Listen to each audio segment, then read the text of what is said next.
Senhor esteja convosco. Proclamação do Evangelho de Jesus Cristo, segundo Marcos.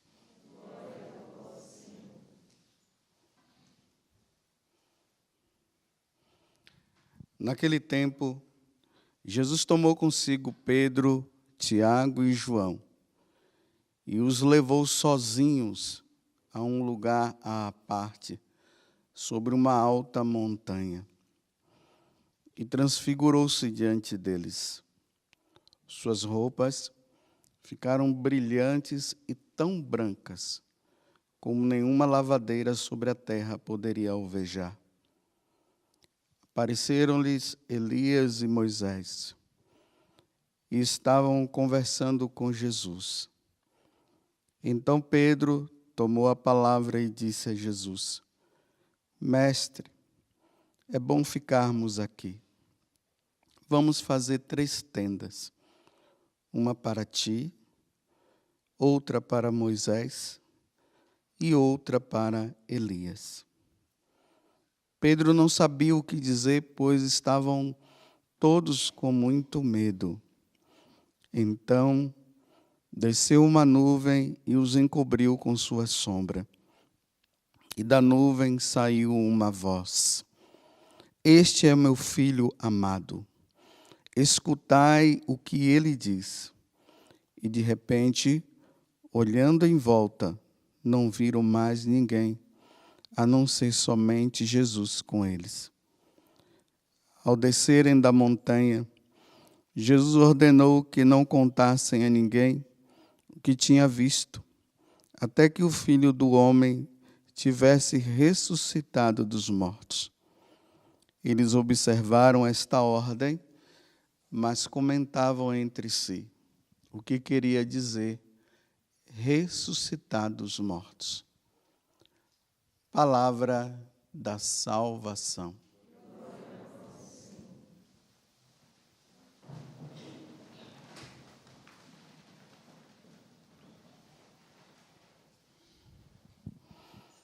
Todos os anos, quando eu acompanho os peregrinos que vão para a Terra Santa, claro, isso se dá também com outras pessoas, eu estou falando comigo porque é eu que estou falando com vocês agora. A gente desce ali de avião em Tel Aviv, aí pegamos o ônibus e nos dirigimos para a Galileia. Porque o mapa de Jerusalém, que já falei aqui várias vezes, de Israel, melhor dizendo, se divide em 3 partes. Lá no norte está a Galileia, no meio está a Samaria e no sul está a Judéia. A Judéia está Jerusalém, Belém, em Karen, está cá na Judéia. É a parte assim, mais deserta de Israel. Já a Galileia é diferente, tanto que eu não sei nem se a obra de Maria já faz isso de propósito. A gente já vai logo na Galileia, porque lá é uma beleza. Tem o mar da Galileia, tem árvores, tem tudo, né? E quando nós nos dirigimos, quando a gente está chegando perto de Nazaré, aí geralmente o guia mostra um monte bem alto ali. Olha, o monte Tabor, e todo mundo fica assim, porque está todo mundo agitado, né? Quando chega na Terra Santa, todo mundo fica agitado, né? Quer ver tudo, aí já vão, aí tem uns que ficam tirando fotos, o monte Tabor, o monte Tabor. Aí no segundo dia, nós vamos lá no monte Tabor. É uma montanha, como está dizendo aqui, ela é bem alta, são 588 metros acima do nível do mar. Imagine nós subindo aquilo ali, subindo a pé, dá quase 1 hora subindo, dependendo o nível de pessoas que vão subir, né? Mas geralmente tem uns táxis lá, já está tudo pago, né? A gente entra, ele nos leva em 5 minutinhos, nós chegamos lá em cima. Essa montanha que é chamada Montanha Sagrada. Dizem que a palavra Tabor quer dizer umbigo. Só isso, umbigo. Agora, por quê? Sei lá. Ninguém explica direito o porquê disso. Lá de cima dá para ver a cidade de Nazaré, várias regiões assim, em volta. E foi aí nesse lugar, imagine, 588 metros subindo.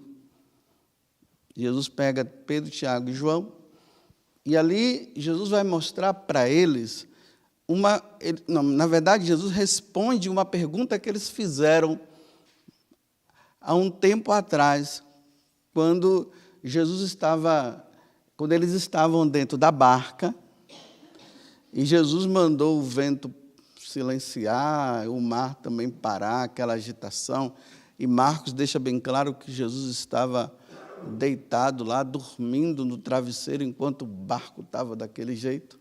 Então, quando Jesus faz aquele milagre, aí os discípulos fazem essa pergunta: quem é esse que até os ventos silenciam e param quando ele manda, e o mar também? Quem é esse? A pergunta ficou no vácuo, e agora, lá no Monte Tabor, esses três lá passam a enxergar quem é. Porque Jesus, ele é Deus, ele é homem. Então, quando ele estava ali no meio das pessoas, as pessoas não viam a divindade dele, não viam a natureza divina, viam a natureza humana dele. Então, eles vão caminhando com Jesus para lá e para cá. E agora, quando Jesus ali começa a rezar, aqui os evangelistas deixam bem claro, né? Ele ficou tão branco que nenhuma lavadeira sobre a terra poderia alvejar, deixar uma roupa tão branca. Ou seja, Jesus ele chegou no seu esplendor, de como ele está no céu. A glória de Deus. Foi isso que eles viram. Mas só que tem uma coisa, eles viram Jesus na sua glória, mas não viram Jesus ainda na plena glória. Porque para vê-lo na plena glória, só quando nós estivermos no céu. Porque com os nossos olhos da carne, nós podemos chegar até a um certo ponto, permitido por Deus, mais do que isso não se chega. Mas eles viram Jesus no seu esplendor, na sua glória. Então a pergunta agora foi respondida: quem é? É Deus que está ali. É Deus. Imagina, eles só tinham a compreensão de Deus Pai, de Javé, agora eles olham e veem que aquele homem não é simplesmente o filho do carpinteiro. Ele é mais do que o filho do carpinteiro. Ele é Deus. O Filho de Deus está ali. Bem, tem várias meditações que nós podemos fazer a partir do Evangelho de hoje. Mas hoje eu quero ficar com essa voz que veio do alto. Esse é meu filho bem amado. Ouvi-o. Olha bem, hoje nós vivemos num mundo onde várias vozes, muitas vozes chegam até nós. Muitas, muitas. Ainda mais pelas redes sociais e tudo mais. Tudo aí é voz para tudo quanto é lado. E nós precisamos estar atentos para não ouvirmos, nós não podemos ouvir aquela voz que nos tira de Deus. É isso que nós devemos estar atentos. O que nos tira de Deus, nós não podemos ouvir. Então, para nós católicos, deduz-se que por nós sermos católicos, nós conhecemos muito bem a doutrina, deduz-se. Ontem mesmo eu estava conversando com um sacerdote, e diante de uma situação que havia acontecido, Eu dizia para ele, mas as pessoas não são catequizadas. Não são, eles são catequizados, eles sabem. Eu disse, não sabem. Infelizmente, nós não somos catequizados. Ou melhor, nós somos até catequizados, mas é uma catequese fajuta. Me desculpe eu dizer isso. Não é uma catequese que nos ajuda a aprofundar na doutrina, na essência da Igreja Católica, dos ensinamentos de Nosso Senhor. É por isso que os lobos ferozes levam facilmente, esses lobos ferozes, revestidos de pele de cordeiro, eles conseguem levar facilmente. Como é que uma pessoa católica, de repente, quando, sem mais nem menos, ela está em outra religião? Eu nem digo simplesmente numa seita. É outra religião. Essas religiões naturalistas, essas religiões pagãs. Como é que aquela pessoa que frequentava a igreja, que comungava tudo, e agora ela está numa religião naturalista? Como é que agora ela está indo atrás do cosmos, buscando energias não sei de onde? Como é que uma pessoa dessa acaba indo para o budismo? Então, por isso que eu estou dizendo, deduz-se que eu sou católico e eu tenho o conhecimento, eu estudei, e nós nunca vamos ter o conhecimento pleno, porque, meu Deus do céu, as coisas que Deus nos ensina e o que Ele nos deixou é inesgotável. Tanto que João ele ainda fala, quando ele termina lá o Evangelho, dizendo que os feitos de Jesus não dá nas bibliotecas do mundo inteiro. Então, por isso nós devemos estar sempre ouvindo, lendo, nos aperfeiçoando, para que essa voz de Deus que está dizendo, este é meu filho, escutai-o, nós realmente escutemos a voz de Deus, para nós não sairmos do seu caminho. Agora veja só, eu vou fazer uma confusão na cabeça de vocês, e na minha também. Vocês sabem como é que nós escutamos a voz de Deus? Ouvindo o que Ele não falou. Não é uma confusão? Como é que eu vou ouvir o que Deus não falou? Então, veja só, vamos voltar ao que eu estava dizendo. Por eu ser católico, eu já ouvi a voz de Deus. Eu já conheço os mandamentos. Eu já conheço tudo que diz respeito aos sacramentos. Eu sei o que significam os sacramentos na minha vida. O creio que nós rezamos na solenidade, o credo, que ali está resumida, está resumido ali, a doutrina da igreja está resumido ali. Aí eu sei tudo sobre as virtudes, conheço todas as virtudes. Os pecados capitais eu entendo, já sei o que são os pecados capitais. Eu sei que o Papa é o chefe da igreja, que os bispos são os sucessores dos apóstolos. Eu já conheço a doutrina relacionada a Nossa Senhora. Na teologia nós chamamos de Mariologia. Eu sei tudo sobre Nossa Senhora. Quando eu digo tudo, é para dizer, nós temos uma compreensão geral, porque, como eu já falei antes, né, para compreender, nossa, tem que...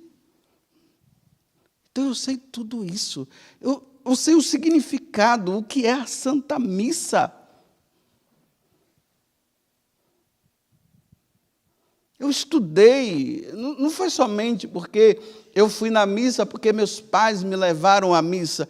Mas por que meus pais me levam à missa? Por que o domingo é tão importante que um católico, se falta à missa, ele incorrem em pecado mortal, mas por quê?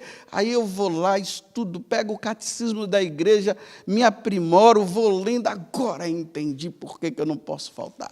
Agora eu entendi porque a missa é a alma da igreja, agora eu entendi, eu vou entendendo. Então, essa pessoa que já tem o entendimento, porque ela já ouviu, como é que ela vai ouvir agora a voz de Jesus? Tudo que falarem, que não estiver contido dentro disso que você já sabe, não é de Deus. Simples assim. Vocês entenderam? Por que tem pessoas que começam a ler determinados livros de determinadas seitas, começa a ler isso e começa a ler aquilo, começa a ler sobre o budismo e tal, e de repente a pessoa vai mudando e ela começa a se admirar com aquilo ali, e diz, nossa, isso aqui é bom, maravilhoso, e abandona a igreja. Por que tem gente que dizia-se católica, começou a ler o evangelho, que não é evangelho, né? É tudo imitação. O evangelho segundo Allan Kardec. Bem, o evangelho é segundo Lucas, que falou de Jesus Cristo. Então, o evangelho é de nosso Senhor Jesus Cristo, não é de Allan Kardec. E a pessoa vai lendo, e depois, nossa, que maravilha, nossa, eu não sabia que era assim, nossa, os espíritas são tudo caridosos, nossa, esse negócio da reencarnação, que coisa linda, e abandona a igreja. Me desculpe, era um burro, era um analfabeto, não conhecia nada. E por não conhecer, achou uma coisa mais acessível e diz agora isso aqui e abandona. Está vendo como é que uma pessoa abandona? Porque não sabe. Então, se nós somos católicos, primeiro, nós vamos dizer assim, vou explicar melhor. Se eu vou estudar para ser médico, eu vou para uma faculdade de medicina. Então, eu vou debruçar em tudo que é questão de medicina. Vou estudar para saber. A Igreja Católica também é uma faculdade. Então, eu vou para essa faculdade. Então, eu vou começar a ler isso, tudo que fala a respeito da igreja. Eu vou estudar a história da igreja para eu compreender até mesmo a situação do tempo que nós estamos vivendo. Essa confusão hoje na Igreja Católica já aconteceu no passado. Já começou essa confusão, sabe aonde? Lá na última ceia, com Judas. Um de vós há de me trair, a confusão. Quem? Eu, quem é? Começou a confusão. Mas quando eu leio a história da igreja, eu estudo, eu começo a compreender, olha, isso aqui aconteceu lá também, mas olha só, aqui surgiu um grande homem de Deus que destruiu tudo, mostrou que estava todo mundo, que estava errado. Olha, nesse exato momento, quando a igreja estava assim, surgiu um concílio. E aí aqueles grandes homens foram lá e debateram e chegaram à conclusão aqui, ó. E aí eu não me assusto. Mas quem é que fica assustado? Quem não conhece, quem não sabe que é assim. Eu vivo falando para vocês, me referindo aos membros da comunidade. Vocês têm lido, vocês não precisam fazer faculdade de teologia, não. Não precisa. Hoje nós temos acesso, é só entrar na internet que você vai encontrar. E ler. Senão, me desculpe, a gente fica só numa coisinha. E agora nós não estamos mais em tempo de coisinha, não. Está uma coisona. Eu me preocupo com os seminaristas da nossa comunidade. Tem que estudar, tem que se dedicar. Porque vai ter que dar resposta lá na frente. E essas respostas que nós estamos tentando dar agora. E lá na frente vai ser pior ainda. Mas se não tem o conhecimento, se não estuda, zanzando para lá e para cá, como vai dar resposta? Aquela pessoa que vem e vai me fazer a pergunta. Ah, não, procura o outro padre lá, procura não sei quem. Vem cá que eu vou rezar por você. É só rezar que vai resolver? Colocar a mão na cabeça? Não, tem que ter o conhecimento para explicar. Porque senão a pessoa sai mais perdida ainda. E vocês estão pensando que hoje é fácil dar respostas para essa questão de ideologia de gênero? Vocês pensam que é fácil dar resposta? Não é fácil. E tantas outras coisas que estão surgindo aí. Vem cá que eu rezo por você, reza, pronto, vai embora. E acabou. Só sai ainda com dúvida. Tem que explicar, saber entender. O que a igreja disse, o que o Papa falou. É esse conhecimento que nós precisamos ter. E eu repito, não precisa ir para a faculdade. É só se empenhar. Ainda mais nós que somos missionários e evangelizadores, não é? Não somos? Então, se nós somos missionários e evangelizadores, nós vamos só dizer lá no púlpito que Deus é amor? E quando o cara diz, Deus é amor, né? Tá bom, mas por que o mundo está desse jeito? Aí você vem cá que eu rezo por você.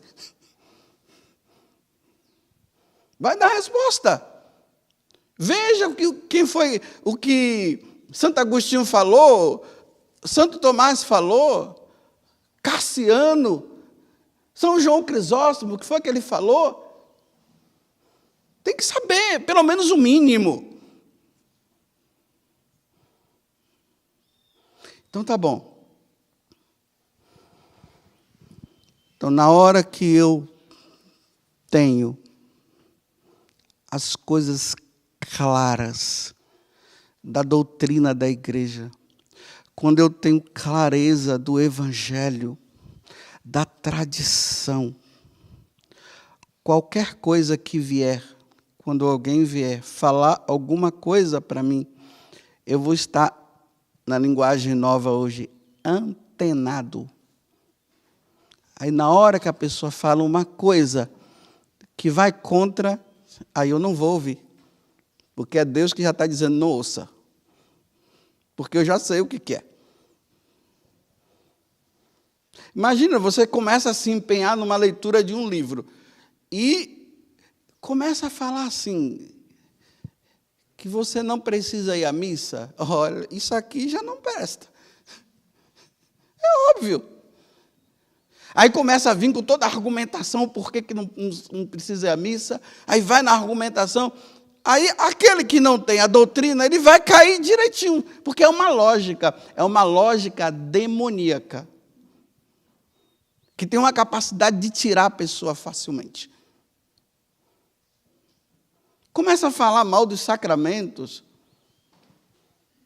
Começa a dizer que os mandamentos não é bem assim.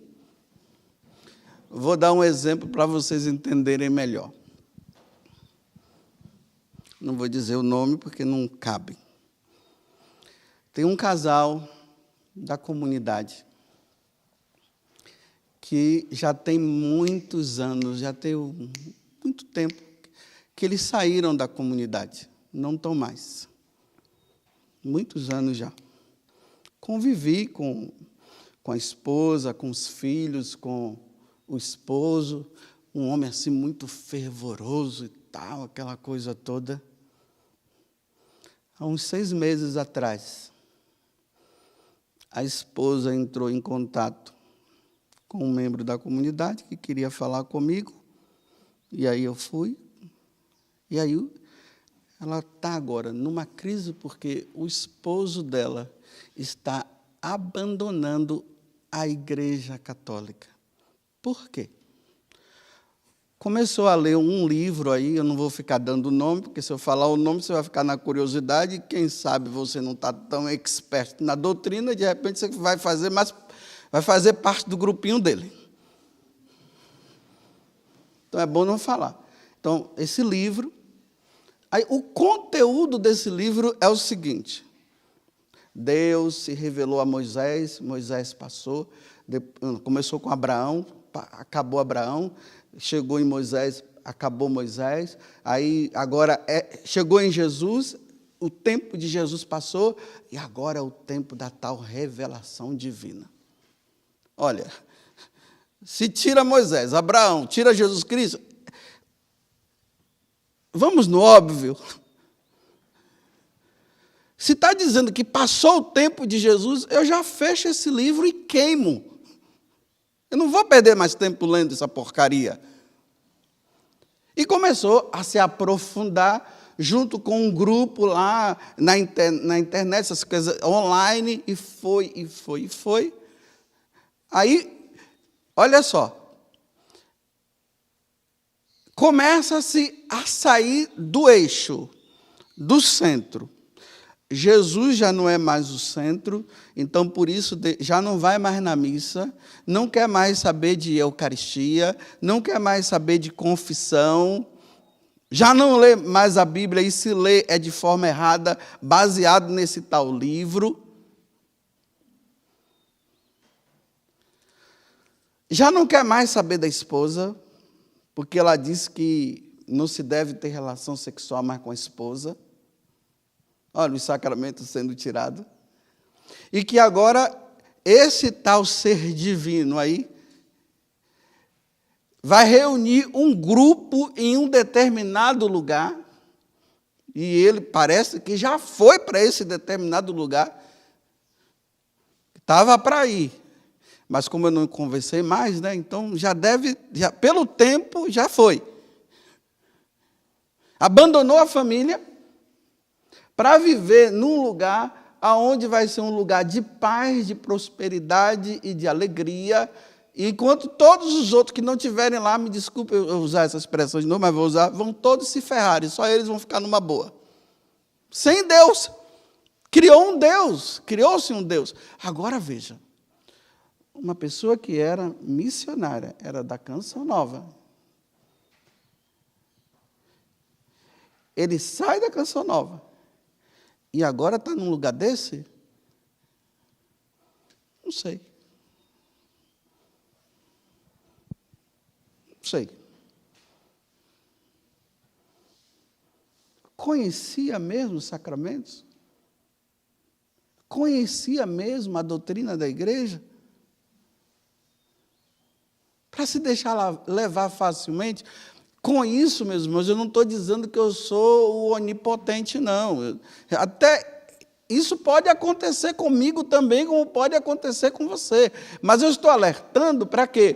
Cuidado com determinadas leituras, cuidado com aquilo que você ouve por aí, porque são muitas vozes, e essa voz, ela pode ser que não seja de Deus. Então, se começa a esfriar nos sacramentos, começa a esfriar, não vai na missa, já não se confessa mais, já vem novidades e está ferrado. Já foi. Deus falou e agora está ouvindo outra voz, porque não conseguiu fazer o discernimento de que aquilo que estava sendo falado não era de Deus.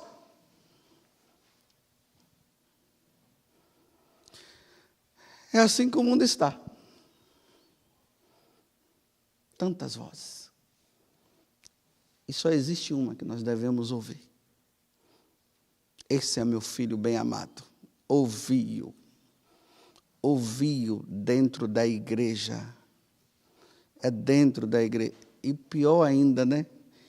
Até dentro da igreja hoje nós precisamos ter o discernimento. Porque até dentro da igreja não está fácil também, não. Porque tem gente que está ouvindo outras vozes, está permanecendo na igreja e está fazendo os que estão da igreja, viver dentro, mas fora. E dizendo isso aqui não precisa, e não sei lá o quê, que o importante é isso, e você vai começando a perceber o esfriamento dentro. É o tempo da esperteza. É o tempo de ser esperto. Porque quem não for esperto mas é uma esperteza que é baseada na vida de oração, na vida com Deus, porque se não for, vai se perdendo fácil. Bem, espero que vocês tenham entendido o que eu falei, porque eu entendi o que eu falei. Louvado seja nosso Senhor Jesus Cristo e a nossa Mãe Maria Santíssima.